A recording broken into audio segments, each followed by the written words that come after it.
네, 안녕하세요. 화요일의 남자 이상한 세무사입니다. 오늘은 모래세무를 특별한 주제를 가지고 왔기 때문에 세법 개정안이 이제 나왔습니다. 좀 빠른 업데이트를 위해서 조문기 세무사님을 열심히 옆에서 푸시를 해서 오늘 이제 객원으로 참석을 하게 됐습니다. 네, 뭐 감회가 있으신가요? 네, 슬기로운 세무탐구에만 출연을 하다가 네. 모래세무에 또 출연을 하니 또 감회가 굉장히 새롭습니다. 네. 네. 앞으로 이제 좀 자주 얼굴을 뵀으면 좋겠습니다. 네, 저도 모래세무에도 가끔씩 네. 나오는 걸로 그렇게 정하겠습니다. 네, 알겠습니다. 자, 법인 사업자 편 이번에도 어떤 내용이 이제 바뀌었는지 내용을 이제 가지고 왔는데요. 자, 첫 번째는 신성장 원천 기술 R&D 비용 세액 공제 관련해서 내용이 나왔는데요. 어떤 내용일까요? 공제 대상이 되는 기술이 추가가 되었다. 네. 뭐 탄소 중립, 바이오 기술 같은 것들이 추가가 됐다라는 내용이고요. 네. 그다음에 현행 공제 대상 기술에 대한 뭐 주기적 재평가나 정비 이런 네. 부분들이 내용이 좀 더 추가됐다라는 내용인데요. 뭐 개별 대상 기술 적용 기한을 선정일로부터 최대 3년으로 네. 한다라는 내용이 추가가 됐습니다. 네, 그리고 이 신성장 원천 기술 R&D 비용 세액 공제에 대한 네. 규정이 원래 적용 기한이 2021년도에 끝나네요. 끝나는 규정이었는데요. 3년 연장했다는 내용도 함께 나와 있네요. 네. 네네. 뭐 일각에서는 이제 뭐 부자 감세다 뭐 이런 내용들이 이제 나오고 있는데요. 네. 중소기업 대표님들 잘 활용을 하셔서 30% 법인세 감면을 잘 활용해 보시기를 바라겠습니다. 자, 다음 두 번째 내용은 창업 중소기업 세액 감면 관련한 내용이 있습니다. 네, 창업 중소기업 세액 감면에 대한 세법 개정안 내용을 들고 왔습니다. 네. 대상이 확대됐다는 내용하고요. 또 적용 기한이 연장되었다는 내용인데요. 네.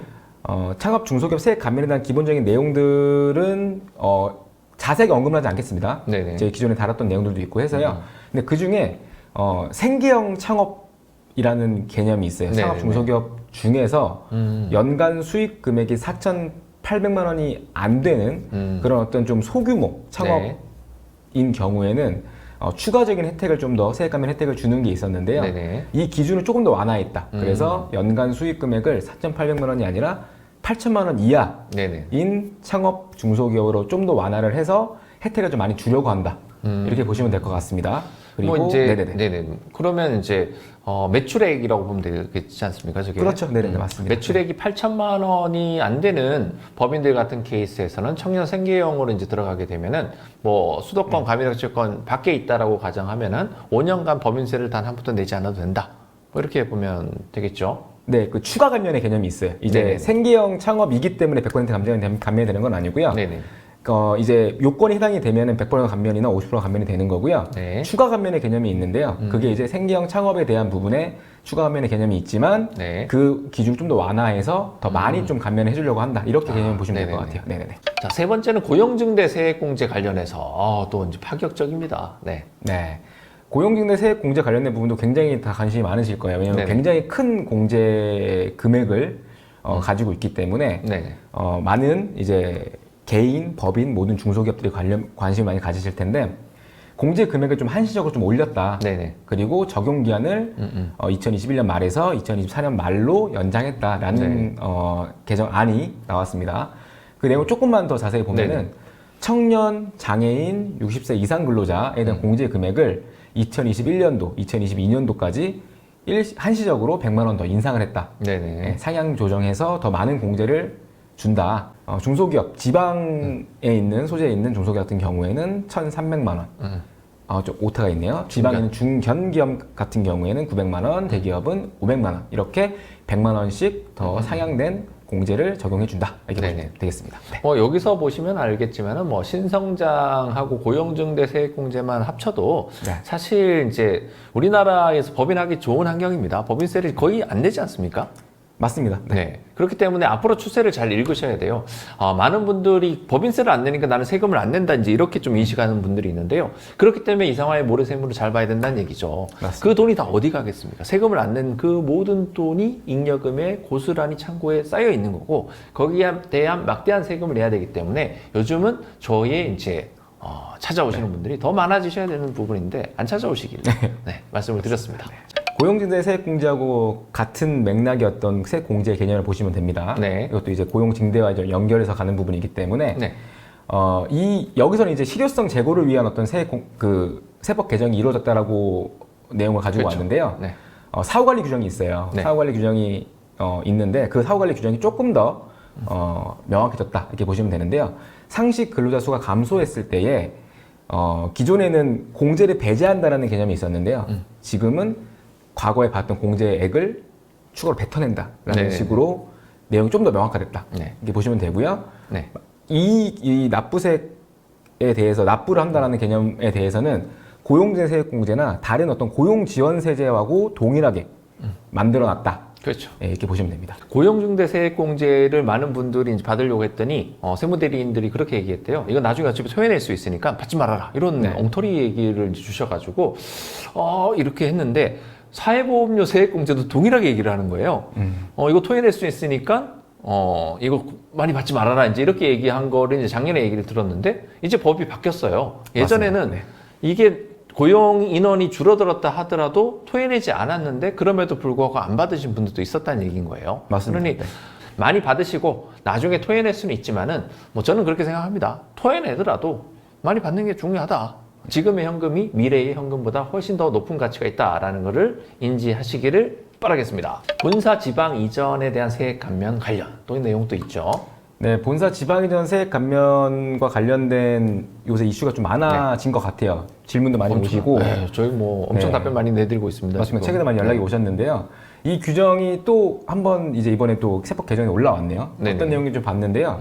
기본적인 감면 요건들이 있어요. 네. 기본적으로 이제 요건들이 3년 이상 운영해야 된다는 거, 수도권 감면 억제권역 내에서, 그렇죠. 그다음에 그 본사 이전하는 양도하는 어떤 그런 조건들이 좀 있거든요. 네. 그런 것들만 있었는데 하나가 또 추가가 됐습니다. 요건이. 그렇죠. 투자 근무 인원 요건이 충족이 돼야 된다. 네. 그래야지만 본사 지방 이전에 대한 세액 감면을 받을 수 있다. 이렇게 조금 더 강화됐다라고 하면 강화된 거죠. 네네네. 그렇게 바뀌었다 이렇게 보시면 되고요. 여기에 대한 입법 취지, 뭐 개정 이유 이런 것들을 지역 경제 활성화 효과를 조금 더 제고하기 위해서 네네. 만들어놨다. 실제로 그쪽으로 가가지고 사람들이 좀 더 그렇죠. 생활을 하고 거기서 이제 경제적인 어떤 소비를 하고 이런 것들을 좀 확실히 좀 노리기 위해서 조금 더 보완을 했다 이렇게 네. 보시면 될 것 같아요. 그 최근에 이제 의뢰해 주시는 분들을 보면은 이게 이제 법인세 감면이 거의 뭐 100%, 7년간 100% 이런 내용도 나오는데 네. 7년간 100%를 안 낸다라는 건 어떤 분들은 법인세를 뭐 몇 억씩 내시는 분들도 있지 않습니까? 맞습니다. 그럼 한 5억씩, 3억씩 이렇게 내시는 분도 있단 말이에요. 그러면 3억을 기준으로 따지면은 7년이면 21억 원어치의 법인세를 안 내는데 어떤 분들은 그냥 굉장히 쉽게 생각하시는 분들이 있어요. 근데 국세청이 21억 원의 손실을 봤으면 반드시 그게 있어야 되는데 그 뒤끝이 있다라는 걸 아셔야 되는데 그냥 좀 막연하게 이렇게 생각하시는 분들도 좀 없잖아 있는 부분인 것 네, 같고요. 맞습니다. 자, 중소기업 결손금 소급공제 관련한 내용도 나오네요. 네, 이 내용은 아시는 분들도 있으시겠지만 또 모르시는 분들도 계실 거예요. 중소기업 같은 경우에는 이 결손금이 쌓여있을 때 그 결손금을 앞으로 발생하는 어떤 소득에 대해서만 공제하는 게 아니라 과거에 발생했던 소득분에 대해서 소급적으로 공제를 받을 수가 있거든요. 네. 예, 그런 개념이 있는데 이번에 조금 바뀐 내용들을 좀 보니까요. 2021년도에 발생한 결손금에 대한 소급 공제 기간을 작년뿐만 아니라 그 아하. 재작년까지도 확대를 해가지고 공제 받을 수 있게 해주겠다라는 네네. 내용이 나온 겁니다. 그래서 소급 공제에 대한 순서는 과거부터 더욱더 과거부터 받는 쪽으로 네네. 이렇게 해서 받을 수 있게 된다. 이런 것들이 이제 이번에 세법 개정에 나왔네요. 그러니까 이 내용이 뭐냐면은 우리가 결손을 맞이할 수 있지 않습니까? 네. 그럼 손해를 보면은 미래로 향해서 벌었던 금액에 대해서 앞에 거를 이제 퉁쳐주겠다는 얘기가 되는데 앞에 우리가 낸 세금까지도 돌려주겠다라는 내용이 되는 거고 과거에는 1년에 머물러 있었던 거를 2년 동안을 돌려주겠다라는 내용이 되기 때문에 상당한 혜택에 해당할 것이다라고 생각을 합니다. 맡고 있는 세무사가 알아서 해줄 거야 라는 생각을 하시는 순간부터 굉장히 나중에 배신감을 많이 느끼실 수 있을 수 있다라는 거를 저희가 말씀을 드리는 바입니다. 자, 용역 제공자 관련 과세자료 제출 관련 이제 좀 빡빡하게 나오죠. 제가 이거를 왜 들고 왔냐면은 네. 예전에 한번 제가 이 관련된 내용을 다룬 적이 있어요. 그쵸. 예, 네. 플랫폼 사업자들한테 어떤 과세자료 제출에 대한 어떤 의무를 지운다는 부분을 말씀드렸던 적이 있는데 그렇죠. 그 기사가 이제 실제로 세법 개정에 반영이 된 겁니다. 아이고야. 예, 그래서 실제로 노무 제공하는 플랫폼 사업자들한테 이제 그 과세 자료를 제출하게끔 하는 용역재원에 가세 자료를 제출하게끔 하는 그런 네네. 의무가 주어졌고요. 만약에 제대로 이행하지 않았을 경우에는 과태료를 부과하겠다는 내용도 실제로 들어와 있다는 것을 다시 한번 좀 설명을 드리기 위해서 가지고 왔습니다. 그 매달 제출한다라는 게 쉬운 일이 아닙니다. 근데 그 부분에 대해서 과태료까지 부과하면서 반드시 실현을 시키겠다. 이제 이렇게 입법 예고를 하고 있는 부분인 거고요. 자, 다음 페이지도 보시죠. 비용 명세서 미제출 가산세가 네. 신설됐다는 내용이에요. 네네. 그래서 이제 업무용 수행자 관련된 비용을 이제 송금에 산입한 네. 회사들 있죠. 네. 이제 물론 이거는 법인뿐만 아니라 개인도 해당이 됩니다. 네. 물론 복지부기 의무자들에 대해서 해당이 되는 네. 부분이긴 하지만요. 그 비용에 대해서 미제출하거나 아니면은 사실과 다르게 제출한 금액이 있는 경우에 그 부분에 대해서 가산세를 부과하겠다라는 네네. 내용이 나와 있는 거고요. 네. 두 가지를 구분해 놨어요. 미제출의 경우하고 불성실 제출의 경우를 구분해 놔서 미제출의 경우에는 송금 산입 전 금액에 대해서 1%, 그다음에 불성실 제출은 사실과 다르게 제출한다고 확인되는 금액에 대해서 1% 네. 이런 식으로 1%의 가산세를 부과하겠다라는 내용이 추가가 됐다 이렇게 보시면 될 것 같아요. 네. 뭐 안 걸리면 그만이지라는 어떤 의미에서 네. 이게 세무서에서 일일이 다 확인하겠어? 이제 이런 부분 걸리면 내면 되지 뭐 이런 내용이 이제 평배했었는데 의구점이 이제 들었던 거죠. 이 가산세라는 부분을 좀 과세를 시켜서 네. 이 부분을 조금 좀 타이트하게 관리를 해도 좋을 텐데라는 생각이 있었는데 이제 이 법제도 안에 들어오게 되는 부분인 거죠. 네, 그래서 맞습니다. 불성실하게 기재한 내용들 업무적으로 사용하지 않았는데 업무적으로 사용했다라고 이제 보고한 내용들에 대해서 가산세를 이제 물리겠다. 네. 세금의 1%가 아니라 전액에 대해서 1%입니다. 그래서 생각보다 네, 그렇죠. 클 네. 수 있다. 네, 이렇게 맞습니다. 이해하시면 될 것 같습니다. 자, 다음 내용은 성실신고 확인제 대상 소규모 법인 관련 내용입니다. 네.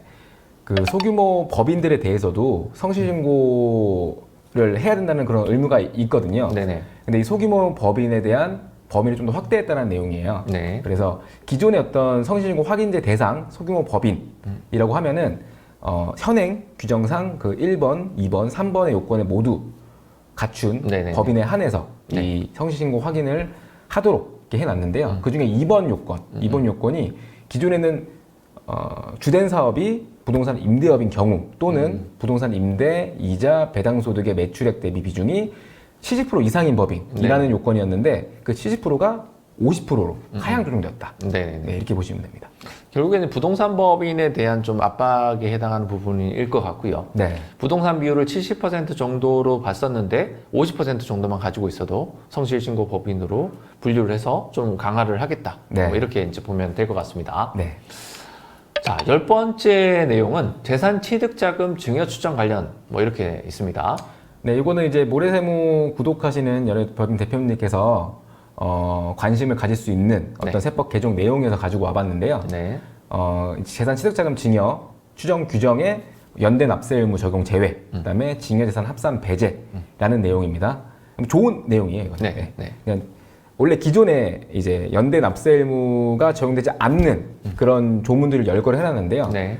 그 중에 재산 취득 자금에 대한 증여 추정은 없었어요. 네네네. 없었는데 그게 추가가 됐다는 내용이고요.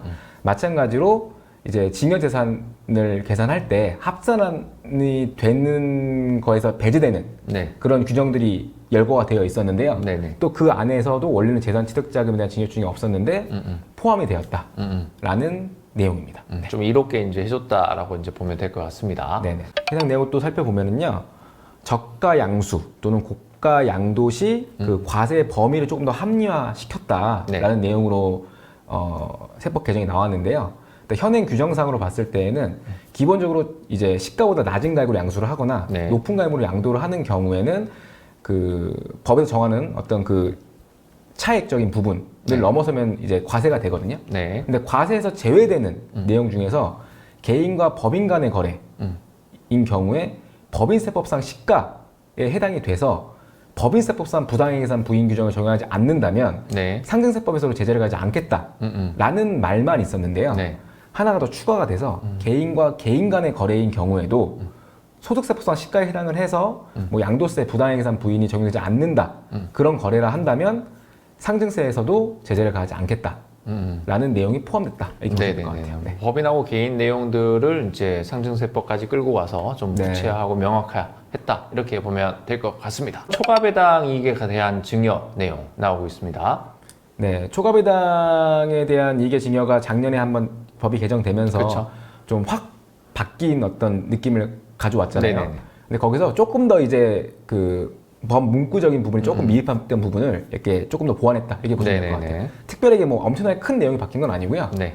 징여 일자에 대한 표현이 조금 네. 애매했었는데 그거를 법인이 배당을 실제로 지급한 날이라고 네. 해서 좀 더 명확화시켰다는 부분이고요. 네. 그다음에 법이 바뀌면서 정산 징여 재산가액에 대한 징여세 신고 이게 작년에 좀 이슈가 많이 됐었던 그쵸. 내용이었는데요. 네네. 거기서도 좀 신고 기한에 대한 표현이 조금 애매했었는데 네. 그거를 종합소득 과세표준 신고 기한이라고 해서 좀 더 명확하게 했다. 뭐 이렇게 개정이 되었다.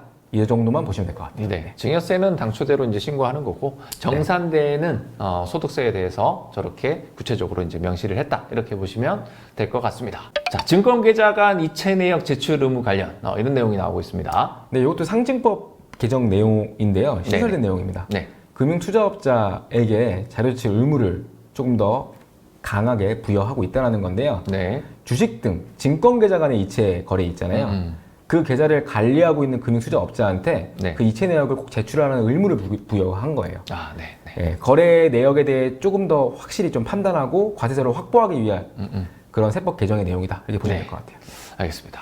자, 저희가 이제 3번의 시간에 걸쳐가지고 법인 사업자 편, 개인 사업자 편, 그리고 이제 금융 관련한 내용들 네. 이렇게 이제 준비를 해가지고 왔는데 오늘은 이제 법인에 대한 주제이기 때문에 모래세무의 구독자분들에게도 상당히 중요한 내용에 해당을 한다. 그리고 네. 앞에 있었던 뭐 창업 관련한 내용하고 본사 이전에 관련한 내용, 그리고 고용증대, 사회보험료, 여러 가지 이제 신성장 관련한 부분들 여러 내용들을 이제 잘 종합을 해보면은 앞으로 법인세를 내는 것 때문에 고민을 하기는 이제 거의 어려울 정도로 세제 혜택이 상당히 많은데 많다 하더라도 그걸 내거화를 시켜야 이제 가능한 부분인 거지. 네. 이 부분을 많이 알려드리기 위해서 이렇게 알려드리는 부분이고요.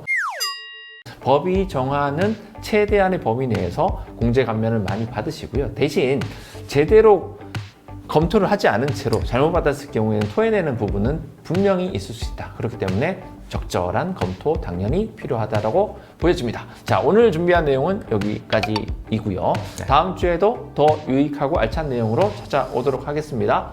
저는 이상화 세무사였습니다. 네, 조봉기 세무사였습니다. 네, 감사합니다.